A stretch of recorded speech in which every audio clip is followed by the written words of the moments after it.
اسلام میں خالق کائنات جل جلالہ نے تطہیر کے کئی مواقع رکھے ہیں کہ جس کی وجہ سے بندے کو غسل ملے اور اس کی آلودگی دور ہو جائے۔ اس کے اندر کچھ مقامات ایسے ہیں کہ جس کو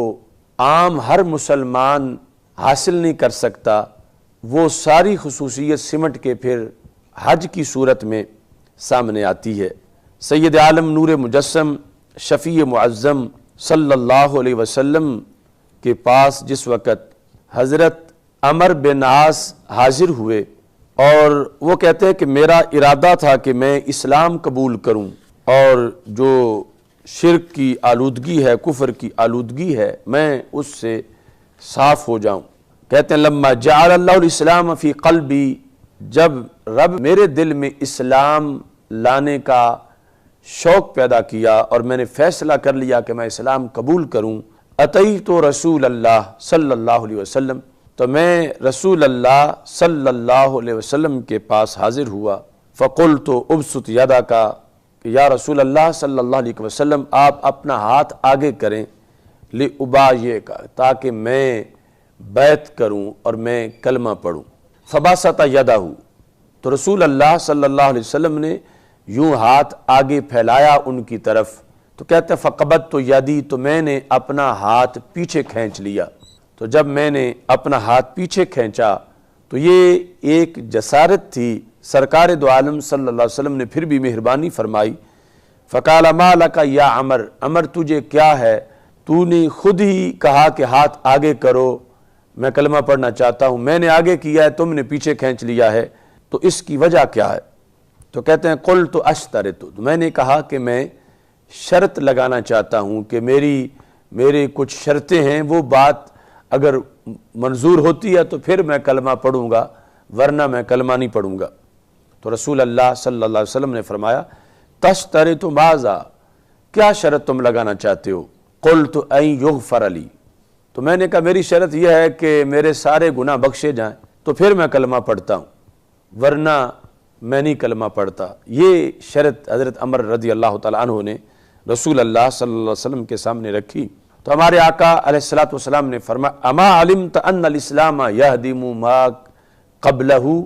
کہ اے عمر تمہیں معلوم نہیں کہ اسلام نام ہی اس برسات کا ہے جس سے سارے داغ دھل جاتے ہیں اور اسلام قبول کرنے سے سارے گناہ بخشے جاتے ہیں، تو لہذا شرط لگانے کی ضرورت نہیں، یہ تو شرط کے بغیر بھی طے شدہ ہے کہ اسلام لانے سے انسان کے سارے گناہ جو اس سے پہلے کے ہیں وہ بخشے جاتے ہیں۔ اس کے ساتھ ہمارے آقا صلی اللہ علیہ وسلم نے پھر اسلام لانے کے بعد بھی موقع ایک بتایا کہ جس سے سارے گناہ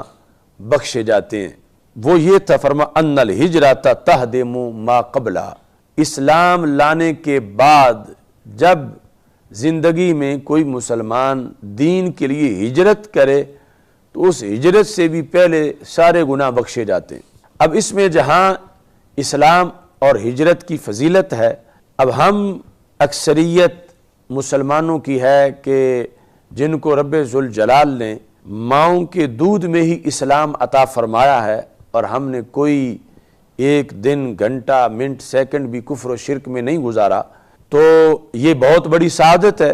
لیکن ہو سکتا ہے کہ کسی کو یہ خیال آئے کہ اگر آج میں نے اسلام قبول کیا ہوتا تو پہلے سارے گناہ بخشے جاتے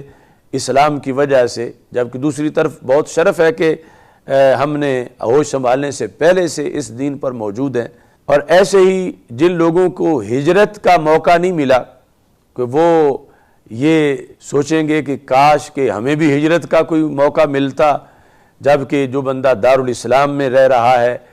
اور وہ اس کی خود ایک فضیلت ہے کہ وہ دارالحرب یا دارالکفر میں اسے جینا ہی نہیں پڑا،